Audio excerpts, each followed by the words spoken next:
Assalamualaikum warahmatullahi wabarakatuh. Halo semuanya.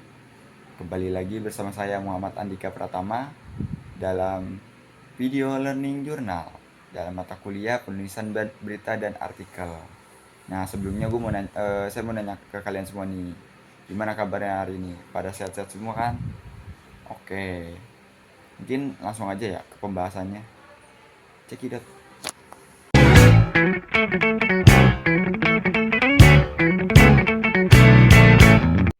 Oke teman-teman, langsung aja ke pembahasan terkait dalam mata kuliah penulisan berita dan artikel. Nah, kemarin saja baru saja tuh teman-teman saya mempresentasikan atau membawakan pembahasan terkait menulis keren di media massa, menelisik anatomi berita dan artikel. Oke, lanjut aja ke pembahasannya biar nggak lama gitu videonya. Soalnya ini videonya di maksimalin jadi 10 menit doang. Oke, dalam pengertian berita nih. Berita adalah eh, vir- laporan virtual mengenai kejadian yang aktual dan yang penting gitu. Disampaikan dengan gaya bahasa lugas, objektif dan juga mengikuti struktur piramida terbalik. Nah, pengertian artikel. Nah, artikel ini adalah media massa, merupakan karya tulis non fiksi yang disusun berdasarkan fakta, tetapi dibingkai dengan sudut pandang atau gagasan tertentu dari si penulisnya. Nah, lanjut, ada juga dalam berita itu ada anatominya. Nah, seperti berita ini anatominya sama seperti piramida terbalik. Jadi itu di awal ada judul, teras berita, terus ada tubuh berita atau isi berita, terus yaitu penutup berita. Selanjutnya ada sumber berita, dan juga yang terakhir ada unsur visual dan multi platformnya. Oke, jadi di awal tuh ada judulnya. Jadi kita sebelum membuat rancang atau menulis berita, kita harus membuat judulnya terlebih dahulu. Cuman kalau teman-teman kayak bingung gitu, judulnya mau apa, bisa juga teman-teman menulis dulu teras berita dan juga tubuh beritanya dan juga isi beritanya. Jadi teman-teman tuh bisa mengambil sebuah judul tuh dari teras berita dan tubuh beritanya. Jadi kayak teman-teman tuh lihat dulu nih, dari isi berita ini yang kita tulis tuh ngebahas apa. Nah, baru itu bisa buat kayak mempermudah teman-teman buat ngebuat judul berita yang menarik gitu, agar si pembaca ini tertarik juga sama berita yang kita buat. Selanjutnya itu ada penutup berita. Nah, setelah biasanya tuh penutup berita tuh diisi dengan harapan si narasumber gitu. Kalau atau enggak harapan dari harapan si narasumber. Bisa juga harapan dari kita itu si penulis. Selanjutnya sumbernya itu harus pasti.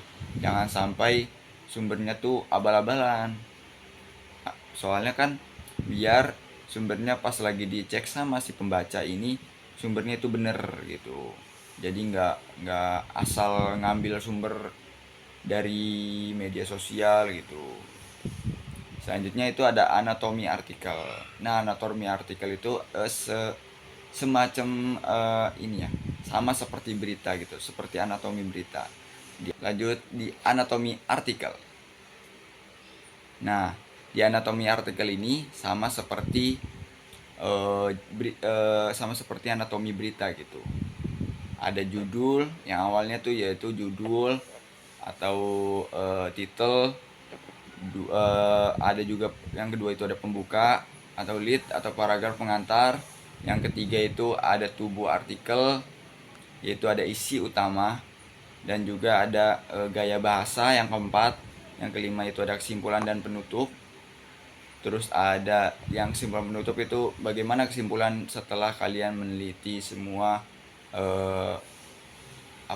buat tulisan artikel ini gitu. Terus yang keenam ini ada identifikasi penulis, dan yang ketujuh ada referensi dan sumber pendukung. Jadi kalau seumpamanya artikel kan bisa kita ngambil lewatin jurnal-jurnal yang sudah terpercaya gitu. Jadi tadi masukin jurnal tersebut jadi referensi gitu buat kita dalam menulis dan membuat artikel. Selanjutnya itu ada perbedaan fungsi, gaya dan bahasa. Eh, Gaya, bahasa, dan tujuan antara berita dan artikel. Nah, fungsi, gaya, bahasa, dan tujuannya ada bedanya gitu. Ada lagi perbedaan artikel dan berita. Nah, perbedaan artikel dan berita.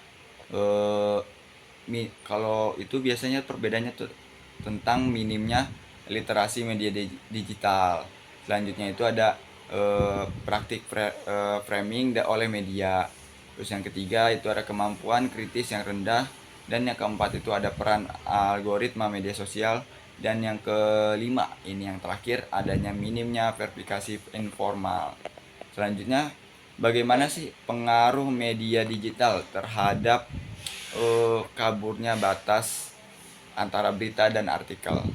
Nah, media digital telah mengubah landscape jurnalisme gitu secara signifikan, menyebabkan kaburnya batas antara berita dan artikel gitu.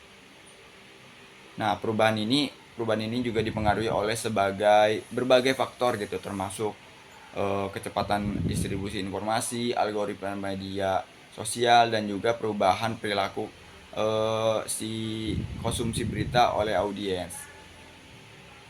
Selanjutnya ada itu yang terakhir ya, terkait bagaimana pengaruh media digital terhadap kaburnya batas antara berita dan artikel. Oke teman-teman, mungkin itu saja yang bisa saya berikan kepada teman-teman. Kalau seumpamanya ada yang salah, itu datangnya dari saya, benar itu datang dari Allah Subhanahu wa taala. Oke, segitu saja. Maaf nih jadi nggak bisa ngebahas lebih detail gitu terkait yang terkait menulis keren di media massa, menelisik anatomi berita dan artikel. Mungkin itu saja. Wabillahi taufiq walhidayah. Wassalamualaikum warahmatullahi wabarakatuh.